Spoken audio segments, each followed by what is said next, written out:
परम पूज्य बाबाजी महाराज की जय। परम पूज्य गुरुजी महाराज की जय। परम पूज्य भाऊ साहेब महाराज की जय। परम पूज्य ब्रह्मचारी महाराज की जय। सभी संतन की जय। सनातन धर्म की जय। जय जय रघुवीर समर्थ। बंधुओं, आज भगवान श्री कृष्ण के बारे में एक ऐसी कथा बताने वाला हूँ। ये हकीकत है, ये हकीकत है। आज जो विट्ठल, भगवान विट्ठल पंढरपुर जहाँ उनकी मूर्ति है, वह 28 युग से रुक्मिणी की प्रतीक्षा कर रहे। 28 युग कितने होते? 28 युग कल्पना कीजिएगा। 28 युग से अपनी धर्म पत्नी की प्रतीक्षा कर रहे विट्ठल महाराज। विट्ठल भगवान कौन है? विट्ठल भगवान भगवान कृष्ण का ही रूप है। भगवान कृष्ण का ही रूप है विट्ठल भगवान, और कोई तो नहीं है। हमारे प्रिय भगवान श्री कृष्ण, उन्हीं का तो रूप है भगवान विट्ठल, जिनकी पूजा होती है, बहुत बड़ी यात्रा भरती है। और अभी एकादशी में हजारों लाखों भाविक लोग उस मंदिर में, पंढरपुर में दर्शन करने जाएंगे, विठोबा के दर्शन करने जाएंगे। तो क्या आपने कभी किसी भगवान को अपने पत्नी के प्यार से वंचित देखा है? क्या आपने कभी ऐसा सुना है? क्या कोई भगवान इतना त्यागी हो सकता है कि अपने खुद के सुखों को छोड़ दे और सिर्फ भक्तों की सेवा करे? यह कौन कर सकता है? ऐसा सिर्फ भगवान श्री कृष्ण ही कर सकते हैं। तो यहाँ जो विठोबा है, जो विठू माउली है, उनकी पत्नी कौन है? रुक्माई। उनकी पत्नी कौन है? रखुमाई उनकी पत्नी है। भगवान श्री कृष्ण की पत्नी पंढरपुर के अंदर में रखुमाई है। तो रखुमाई रूठ गई थी, और भगवान श्री कृष्ण से रखुमाई क्यों रूठ गई, यही हम आज के वीडियो में देखने वाले। रखुमाई भगवान श्री कृष्ण से यानी विठोबा से क्या कहती है? कल तुम कहीं नहीं जाओगे, हमेशा दूसरों की सेवा करते रहते हो, पर कल का दिन सिर्फ मेरा है, यानी रखुमाई का है। समझे ना? कृष्ण से कहती है रखुमाई। रुक्मिणी ने दृढ़ता से विट्ठल जी से यह बात कही। हाँ जी, विट्ठल जी क्या कहते? अपने पत्नी से क्या कहते? रुक्मिणी से क्या कहते? हाँ जी, क्या मैं तुम्हारे शब्द के बाहर हूं? जैसा तुम कहूंगी वैसा ही करूंगा। विट्ठल जी ने मुस्कुराकर अपना सिर इस तरह से हिला दिया। जब एक पत्नी ने पूछा, उसके ऊपर विट्ठल जी ने अपना सर हिला दिया और स्वीकृति दे दी। पर राम प्रहर यानी सवेरा होते ही विठोबा के कानों में एक नाद गुंजा। दलिता कांडिता तुझ गायन अनंता, एक गाने का नाद सुबेरे हो गया था। सुबह हो गया यानी जिसको हम बोलते राम प्रहर या सवेरा जिसको बोले, वो हो गया था, भोर हो गया था। और एक गाना विट्ठल के कानों में सुनाई दिया। विट्ठल भगवान के कानों में एक नाद सुनाई पड़ा। उन्होंने आंखें खोली तो देखा तो रखुमाई बगल में सो रही थी। वे चुपचाप उठे और जनाबाई का अनाज पीसने के लिए निकल गए, क्योंकि वो गाना कौन गा रही थी? उनकी एक भक्त जनाबाई जिसका नाम था। जब तक वे लौटे, रखुमाई ने गर्म पानी भी तैयार करके रख दिया था। रखुमाई क्या पूछती है, यानी क्या बोलती है भगवान से? आ गए आप अनाज पीसकर? बैठिए, शरीर की मालिश कर देती हूँ, फिर नहाने के बाद खाना दूंगी, कम से कम तब तक तो रुक जाइए। एक पत्नी अपने पति से प्रार्थना कर रही है। विठोबा ने हामी भर दी, लेकिन जैसे ही रखुमाई रसोई में गई, विठोबा ने तुरंत श्रीखंडी का रूप लेकर नाथ की घर की ओर निकल पड़े। किसका रूप धारण किया? श्रीखंडी। और एक भक्त जो उनका परम भक्त था नाथ, उसके घर की ओर निकल पड़े। वहां पानी भरते ही किसी ने आंत स्वर में पुकारा। एक आर्त स्वर होता है, उसमें पुकारा, नको देवराया अंत आता पाहु, प्राण हा सर्वथा जाओ पाहे। यह सुनकर उनके कदम मुड़ गए कान्हो पात्रा की ओर।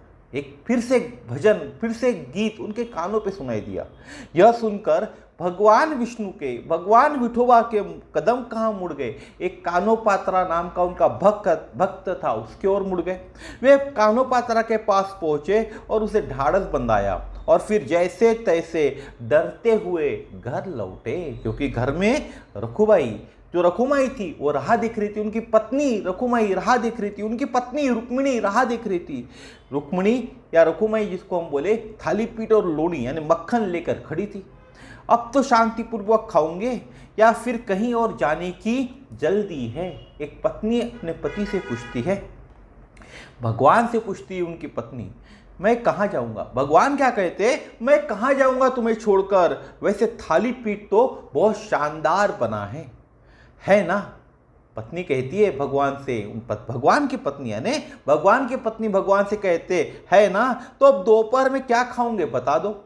भगवान क्या कहते, दोपहर को सब्जी और भाकरी बना देना, और हाँ एक भक्त है मेरा सावता कब से बुला रहा है, चलो उसके खेत तक हो आए। भगवान क्या कहते रुक्मिणी से, मेरा एक भक्त है सावता कब से बुला रहा है, चलो हम दोनों उसके खेत तक हो आए। इस पर रुक्मिणी क्या कहती है, मैं नहीं आ रही, आप ही जाइए। रुक्माई नाराज होकर बोल दी भगवान से।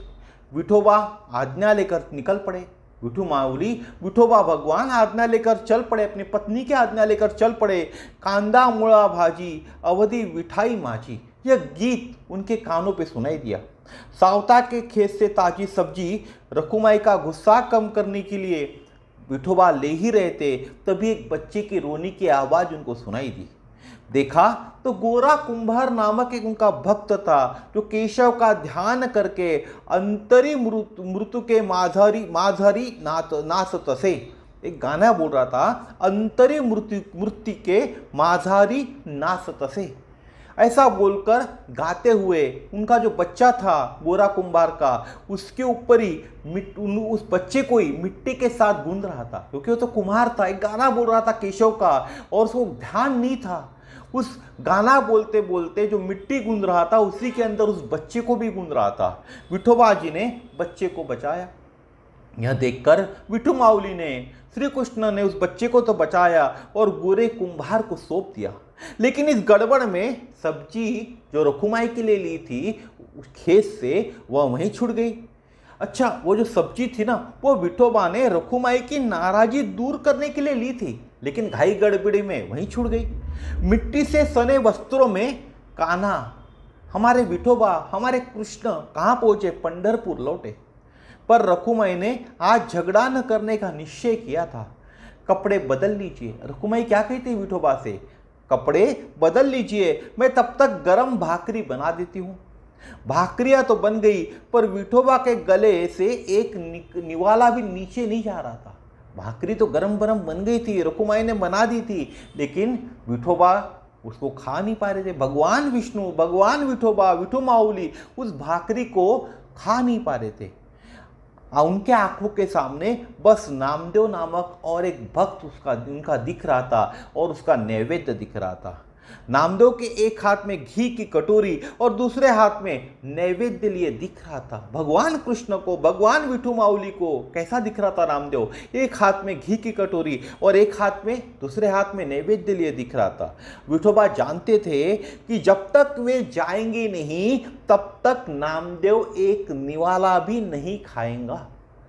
उनका जो भक्त था नामदेव, जब तक विठू माऊली वहां जाएंगे नहीं, विठू माऊली उस भोग को ग्रहण नहीं करेंगे, तब तक एक निवाला नहीं खाएंगा। यह सोचकर विठोबा ने रखुमाई को भाकरी परोसने के लिए कहा और तुरंत नामदेव के पास चल दिए।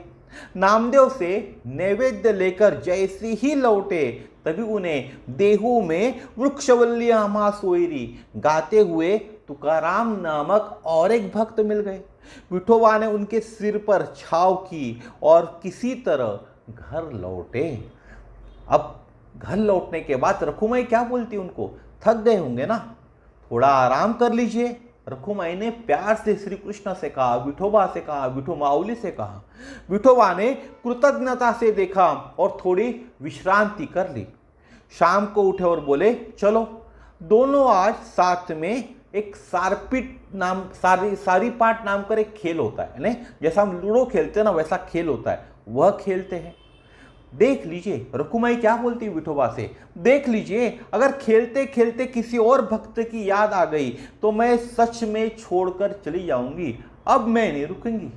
अगर आप खेलते खेलते किसी भक्त की पुकार पर चल दिए ना तो मैं आपको छोड़कर चल जाऊंगी। नहीं, ऐसा कुछ नहीं होगा। विठोबा ने हंसते हुए रखुमाई को भरोसा दिलाया। उस मोहक मुस्कान में रखुमाई भी फंस गई। उस कृष्ण की जो मोहक मुस्कान है, हर कोई फंसता है, उसमें रखुमाई भी फंस गई। खेल रंग में आ रहा था, तभी एक भक्त की पुकार सुनाई दी। विश्वाचे आर्त माझा मनी प्रगट अले। चारों संतों की वह पुकार थी। विठोबा कैसे अनदेखी करते उस पुकार को। दाव अधूरा छोड़कर संतों की ममता से पीठ पर हाथ फेरने के लिए निकल पड़े। जो संत थे उनकी पीठ पर ममता से हाथ फेरने के लिए विठो माऊली, विठोबा, श्री कृष्ण निकल पड़े। संतों से मिलकर विठोबा जब लौटे तब तक रुक्माई सच में रूठ कर चली गई थी। यह बात सब संतों को पता चली। जब संतों को यह बात पता चली, सभी ने जाकर उसकी मनुहार की, किसकी, जो रखुमाई थी उनकी मनुहार की। तुझा विना वैकुंठाचा कारभार चालेना, एकुला विठुरायाला संसार पेलेना। हे माते, तेरे बिना वैकुंठ का कारभार, वैकुंठ कैसे चल सकता है, और तेरे बिना विठ्ठल संसार कैसे निभाएंगे। पर रखुमाई इतनी जिद्दी निकली, उन्होंने नहीं सुना और आखिरकार वो विठोबा से, विठू माऊली से, भगवान श्री कृष्ण से अलग हो गई। आज 28 युग बीत चुके हैं। 28 युग, कितने युग होते। भगवान श्री कृष्ण की जो पत्नी थी इस विठोबा के रूप के अंदर में, रखुमाई उनकी पत्नी थी, वह उनको छोड़कर 28 युग से चली गई है। 28 युग हो गए। विठोबा आज भी मंदिर के गर्भगृह में खड़े बस एक ही पुकार करते, ये ग रखुमाई सावली के पग चिन्हों से लौटा। क्या बोलते, ये ग रखुमाई सावली के पग चिन्हों से लौटा। तो बंधुओं, आज मैंने आपको भगवान श्री कृष्ण की एक बहुत सुंदर कथा बताई, और यह कथा सिर्फ एक किताबों की कोई कथा नहीं है, यह हकीकत है। जो पंढरपुर जाते, यात्रा करते, उनको इस हकीकत से सामना होता है। जानते हो इस हकीकत को, आप लोग जानते नहीं, इसीलिए मैंने हिंदी में वीडियो बनाया। वैसे तो मुझे मराठी में वीडियो बनाना चाहिए था, ये मैंने आप लोगों के लिए हिंदी में वीडियो बनाया। तो आज का वीडियो यहीं तक था। कल फिर भगवान श्री कृष्ण का बहुत सुंदर एक मंत्र बताऊंगा, उस मंत्र को बोलने के क्या फ़ायदे होते यह भी बताऊंगा। तो जो कृष्ण भक्त है उन लोगों के लिए वह वीडियो बहुत खास होगा, और आज का वीडियो भी उतना ही खास है। तो देरी मत कीजिए, चैनल को सब्सक्राइब कीजिए, वीडियो को शेयर कीजिए, ताकि ये जानकारी, सनातन धर्म की जो खूबसूरत जानकारी है ना, हर लोगों के पास पहुँचे, पूरे सनातनियों के पास पहुँचे। इसीलिए वीडियो को सब्सक्राइब, चैनल को सब्सक्राइब करना जरूरी है, और वीडियो को शेयर करना भी जरूरी है। तो कल फिर मिलेंगे नए वीडियो में, नए विषय के साथ। जय श्री राम।